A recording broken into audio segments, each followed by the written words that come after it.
Good morning, ladies and gentlemen. We got him. On the evening of September 11th, a family member of Tyler Robinson reached out to a family friend who contacted the Washington County Sheriff's Office with information that Robinson had confessed to them or implied that he had committed the incident. This information was relayed to the Utah County Sheriff's Office and scene investigators at Utah Valley University.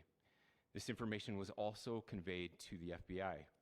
Investigators reviewed additional video footage from UVU surveillance and identified Robinson arriving on UVU campus in a gray Dodge Challenger at approximately 8:29 a.m. on September 10th, in which he is observed on video in a plain maroon t-shirt, light-colored shorts, a black hat with a white logo, and light-colored shoes. When encountered in person by investigators in Washington County on September 12th, in the early morning hours, Robinson was observed in consistent clothing with those surveillance images. Investigators interviewed a family member of Robinson who stated that Robinson had become more political in recent years. The family member referenced a recent incident in which Robinson came to dinner prior to September 10th, and in the conversation with another family member, Robinson mentioned Charlie Kirk was coming to UVU. They talked about why they didn't like him and the viewpoints that he had. The family member also stated Kirk was full of hate and spreading hate. The family member also confirmed Robinson had a gray Dodge Challenger. Investigators identified an individual as the roommate of Robinson. Investigators interviewed that roommate, who stated that his roommate, referring to Robinson, made a joke on Discord. Investigators asked if he would show them the messages on Discord. He opened it and showed several messages to investigators and allowed investigators to take photos of the screen as each message was shown by Robinson's roommate. These photos consisted of various messages, including content of messages between the phone contact named Tyler with an emoji icon and Robinson's roommate's device. The content of these messages included messages affiliated with the contact Tyler, stating a need to retrieve a rifle from a drop point, leaving the rifle in a bush, messages related to visually watching the area where a rifle was left, and a message referring to having left the rifle wrapped in a towel. The messages also refer to engraving bullets and a mention of a scope and the rifle being unique. Messages from the contact Tyler also mentioned that he had changed outfits. I know there has been speculation as well as to the writing on those casings, those bullet casings, and I believe we have that as well. And I will share that with you now. So the area north of Campus Drive Road where the suspect crossed over, you saw some of that in the video that we released last night, consists of a grassy area with trees on the edge of the UVU campus. Investigators discovered a bolt-action rifle wrapped in a dark-colored towel. The rifle was determined to be a Mauser Model 98 30-06 caliber bolt-action rifle. The rifle had a scope mounted on top of it. Investigators noted inscriptions that had been engraved on casings found with the rifle. Inscriptions on a fired casing read, "Notices, bulges, capital O-W-O, what's this, question mark." Inscriptions on the 3 unfired casings read, "Hey fascist, exclamation point, catch, exclamation point." Up arrow symbol, right arrow, and symbol, and 3 down arrow symbols. A second unfired casing read, "Oh Bella Chow, Bella Chow, Bella Chow, Chow Chow," and a third unfired casing read, "If you read this, you are gay, LMAO." We are indebted to law enforcement across the state who has worked seamlessly together, local law enforcement, state law enforcement, and our federal partners with the Federal Bureau of Investigation. We're grateful for everyone who worked together in such a short amount of time to find this person and to bring justice. I want to thank the public who has been so engaged, reviewing videos, helping us with sending in tips and helping us get to this point. I want to thank the family members of Tyler Robinson who did the right thing in this case and were able to bring him into to law enforcement as well. I especially want to thank the family of Charlie Kirk, Erica, Charlie's parents, his children. I want us to be thinking of them as we bring justice in this case. They will be involved in that justice. We will be working very closely with them as we move through this process as well. This is a very sad day for our country, a terrible day for the state of Utah, but I'm grateful that at this moment we have an opportunity to bring closure to this very dark chapter in our nation's history. With that, I will now turn the microphone over to the Director of the FBI, Kash Patel. Thank you, Governor. This is what happens when you let good cops be cops. The FBI and our partners are proud to stand here today together to bring justice to the family of Charlie Kirk and honor his memory. I want to express my deep gratitude to President Trump, the Vice President, and the entire White House who have been so incredibly supportive with both resources and just personally to the FBI as a team. They had our backs the entire way, and I just want to express my gratitude for giving us the resources we need to operate in this space to bring this sort of justice at this sort of speed. In 33 hours, we have made historic progress for Charlie. Governor Cox, our partnership has been absolutely incredible these last few days. Our partnership will endure. Your state and local partners, your sheriffs, your DPS community has been unbelievably impressive in the hardest of times. And a case like this cannot be solved, cannot be brought without partnering with your state and local authorities. The FBI has a certain role to play, and we will play that role, and we will lead out for the federal government. But Governor Cox, we are so grateful for your state partnership that led out on this investigation. A little bit of the timeline. Charlie was shot at 12:23 p.m. on Wednesday. The first FBI agents arrived on scene in 16 minutes with chiefs of police at 12:39 and secured the scene. The FBI immediately launched fixed-wing assets. We utilized these assets to transport personnel, specialty technicians, hostage rescue teams. We also utilized these assets to go back and forth from the East Coast and here in Utah to transport forensic evidence and other evidence that will be analyzed and is being analyzed at our FBI laboratories in Quantico and other laboratories, including the ATF.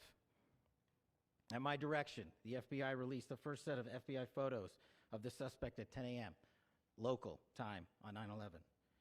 Then, shortly thereafter, the FBI reward of $100,000 was released at 10:45 a.m. local. Myself and Deputy Director Bongino arrived on the scene at approximately 5:30 p.m. on 9/11.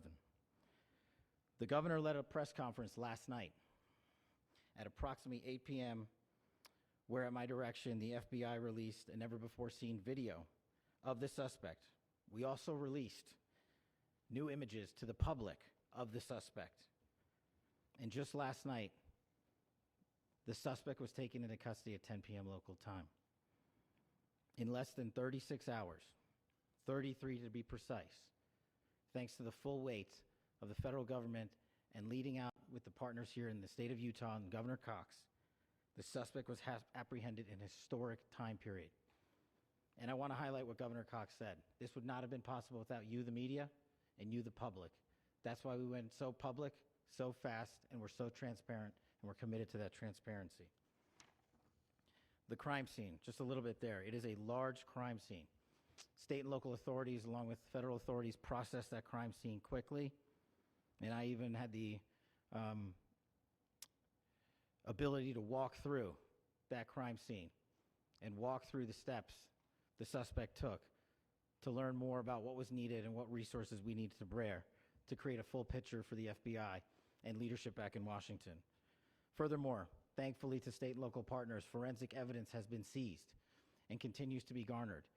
Forensic evidence has already been evaluated at FBI laboratories in Quantico and state and local authorities here.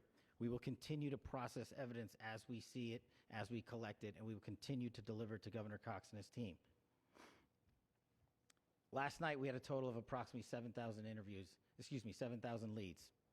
As of this morning, thanks to your great work, we have over 11,000 leads that were called in to the FBI.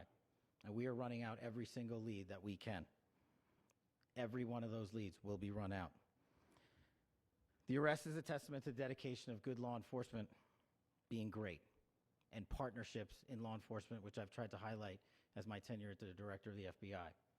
There is no better relationship for law enforcement than the FBI to partner with state and local authorities, and you've seen it here in these last few days.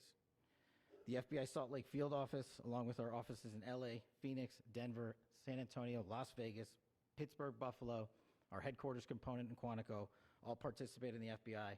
I want to express my deep gratitude to the employees of the FBI, the men and women, the evidence response team tacticians, the special operators, the agents, the support staff. You have done monumental work in historic time when the public, who had a right to demand such an expeditious solving of an investigation, the FBI answered that call diligently, critically important to our nation, and we delivered. And I'm proud to be their leader, and I'm proud to be the director of the FBI. This is very much an ongoing investigation, as the governor said, and we will continue to work with state and local authorities to develop the investigation, to provide them the evidence they need for their ongoing prosecutions, and we will be here to answer every call they absolutely have, as long as it takes, for as long as we need to find and apprehend whatever suspects were involved in this crime. Lastly, to my friend Charlie Kirk, rest now, brother. We have the watch, and I'll see you in Valhalla.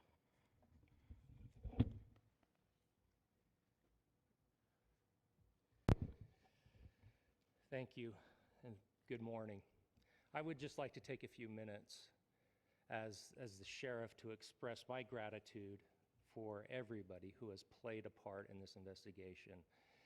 As you know, it's been a vast, a complicated, and a very, very fast-paced investigation. You're looking at people standing up here who are running on, if they got an hour's sleep in the last couple of days, they're probably lucky.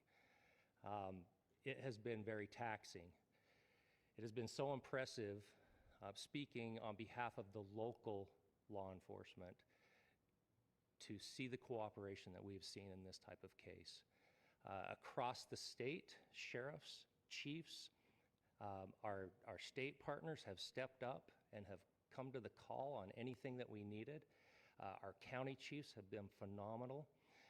Our Utah County Attorney, Jeff Gray, who's standing up here with us, has been phenomenal in leading us through this investigation.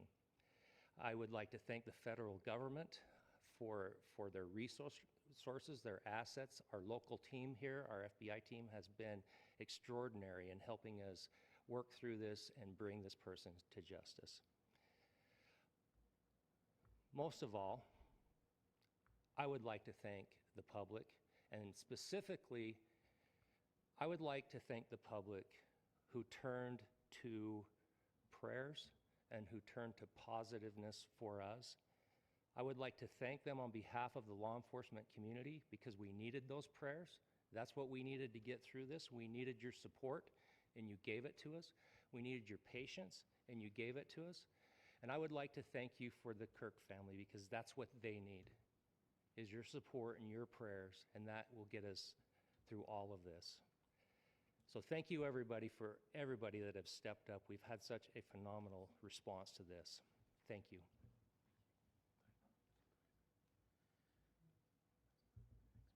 I also want to give a special thanks to the Attorney General and the Department of Justice. Their unwavering support and their commitment to justice is shown true here. And without AG Bondi and Deputy Attorney General Todd Blanche and the resources they brought to bear, we would not have been able to complete our mission. And I just want to say special thanks. It's an honor to be a part of the Department of Justice. Thank you again to our incredible law enforcement team who has worked so hard. Sheriff, I got a solid 90 minutes last night, so I'm probably the most well-rested person up here. Ladies and gentlemen, I get the microphone, so I hope you'll permit me a moment just to share a few more thoughts about where we are and how we got here, and maybe a little bit of where we go from here. I don't want to get too preachy, but I think it's important that we, with eyes wide open, understand what's happening in our country today. I've heard people say, well, why are we so invested in this? There's violence happening all across our country, and violence is tragic everywhere, and every life taken is a child of God who deserves our love and respect and dignity. This is certainly about the tragic death, political assassination of Charlie Kirk. But it is also much bigger than an attack on an individual. It is an attack on all of us. It is an attack on the American experiment. It is an attack on our ideals. This cuts to the very foundation of who we are, of who we have been, and who we could be in better times. Political violence is different than any other type of violence for lots of different reasons. One, because in the very act that Charlie championed of expression, that freedom of expression that is enshrined in our founding documents, in having his life taken in that very act, makes it more difficult for people to feel like they can share their ideas, that they can speak freely. We will never be able to solve all the other problems, including the violence problems that people are worried about, if we can't have a clash of ideas safely and securely. Even, especially those ideas with which you disagree. That's why this matters so much. Over the last 48 hours, I have been as angry as I have ever been, as sad as I have ever been. And it was, as anger pushed me to the brink, it was actually Charlie's words that pulled me back. I'd like to share some of those. And specifically right now, if I could, I need to talk to the young people in our state, in my state, and all across the country. As President Trump reminded me, he said, you know who really loved Charlie? The youths. And he's right. Young people loved Charlie, and young people hated Charlie. And Charlie went into those places anyway. And these are the words that have helped me. Charlie said, when people stop talking, that's when you get violence. He said, the weak can never forgive. Forgiveness is the attribute of the strong. The only way out of the labyrinth of suffering is to forgive. Welcome without judgment, love without condition, forgive without limit. He said, always forgive your enemies. Nothing annoys them so much. A few months ago, I referenced this last night, Charlie posted to social media, when things are moving very fast and people are losing their minds, it's important to stay grounded. Turn off your phone, read scripture, spend time with friends, and remember, internet fury is not real life. It's going to be okay. He again said, when you stop having a human connection with someone you disagree with, it becomes a lot easier to commit violence. He said, what we as a culture have to get back to is being able to have a reasonable agreement,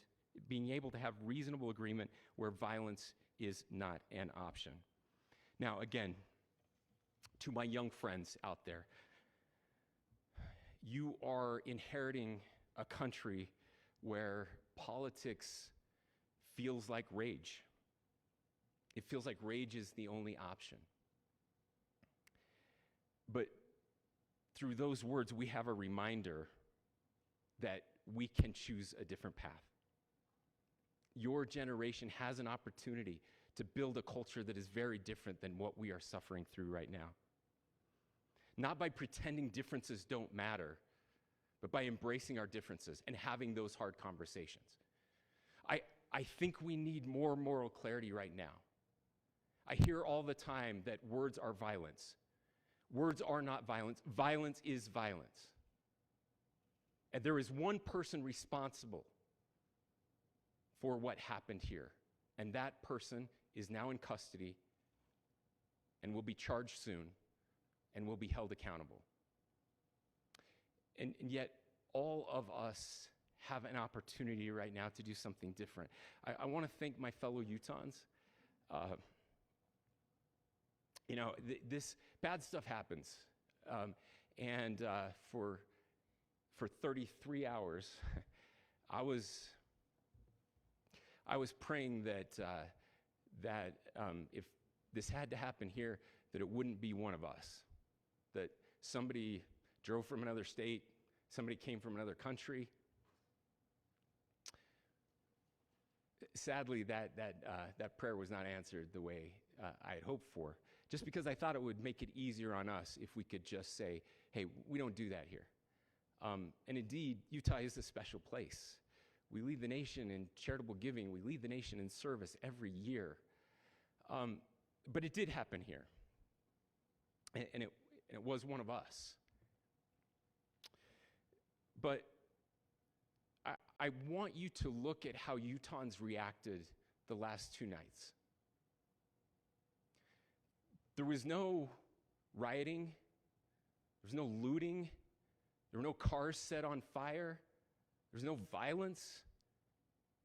There were vigils and prayers and people coming together to share the humanity.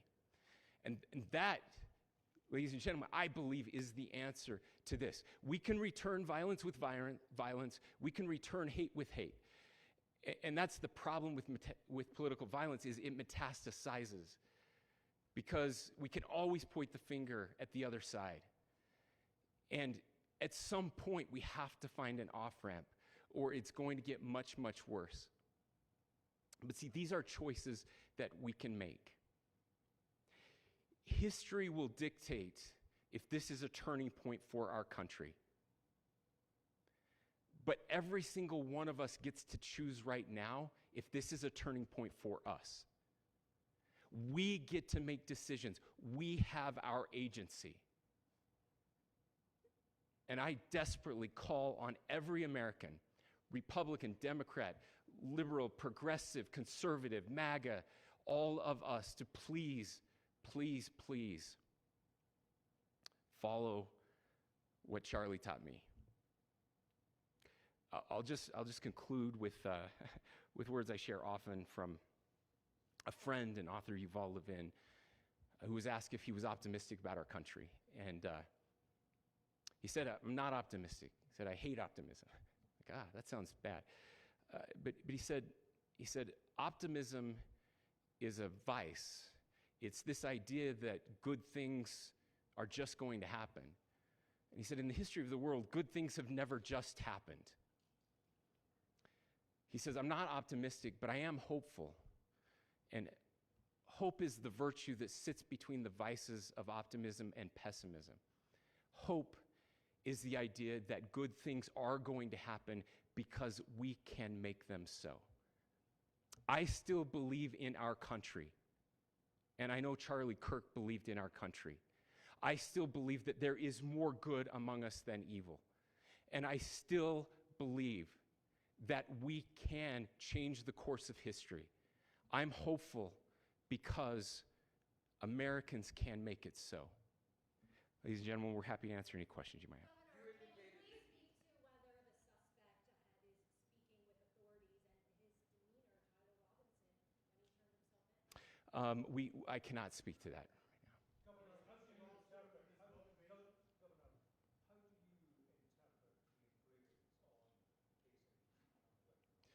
Well, I will leave that up to you to interpret what those engravings mean. I think the clearest one that says "catch fascist," there's not, and by the way, that's like catch like a ball, catch this.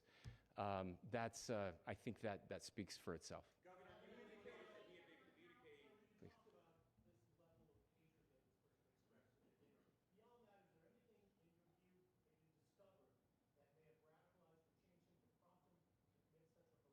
There's nothing more that we can share at this time. Governor, Yeah, you please. indicated that he had been communicating with a friend on Discord about the gun.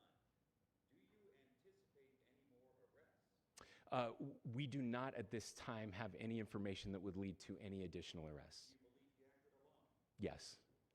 But the investigation is ongoing.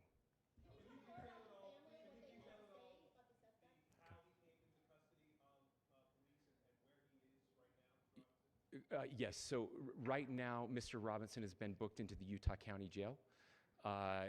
You heard the president this morning report that he was taken into custody, that his family and a friend helped to deliver him into custody of law enforcement in Washington County. For those of you that don't know where Washington County is, it is the southwesternmost part of the state of Utah. It's about a 3.5 to 4 hour drive from here, where we are right now, and that's where he lived and where they turned him in. Please, I'll go here. I can't share any more than what I've already shared. Yeah.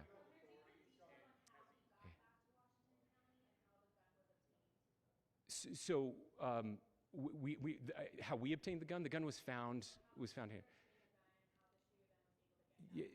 So I don't have much more details on that. We do know that he drove. We had his car here on campus, and then we had his car going south back to the St. George. It's actually the city of Washington in Washington County. Is he talking with authorities, and did he discuss a motive? I'm sorry? We don't have any information that would lead us to believe that. Yes, in fact, it was just released. Yes. Talking with authorities, and did he discuss a motive? I can't answer that right now. Yeah, thank you. Over here.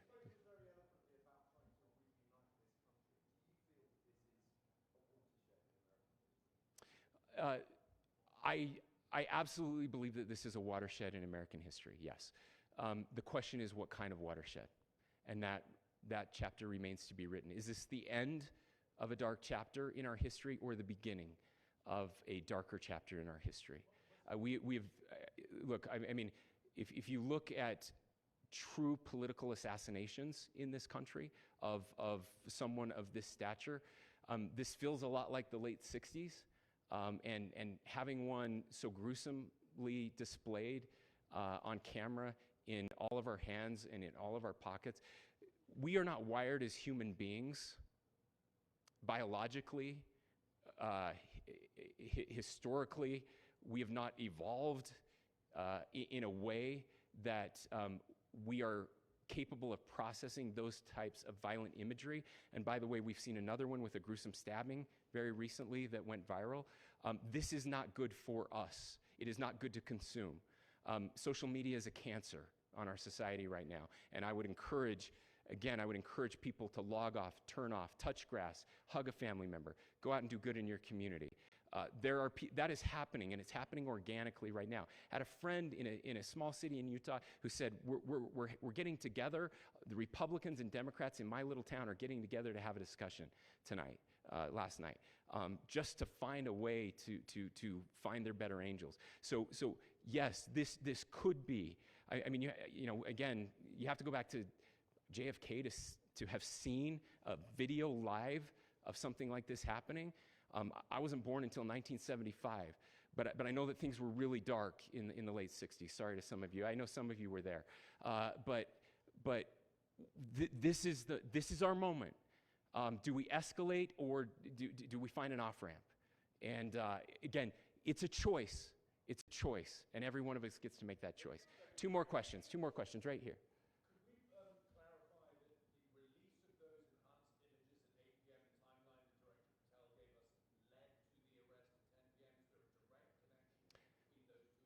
I cannot comment if there is a direct connection or not, but all I can say is that through some process, the family came to know that this had happened. One more thing, Governor. Could you just clarify the clothing issue you mentioned earlier? Was he changing outfits? Correct.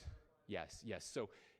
So when he's first spotted on campus, he has different clothing on, and then he change his clothing on the roof, and then changed back into that clothing at some point, so that when he was apprehended, when he was arrested, the clothing matched the clothing he had on before the shooting here at UVU. Last question here. Yes.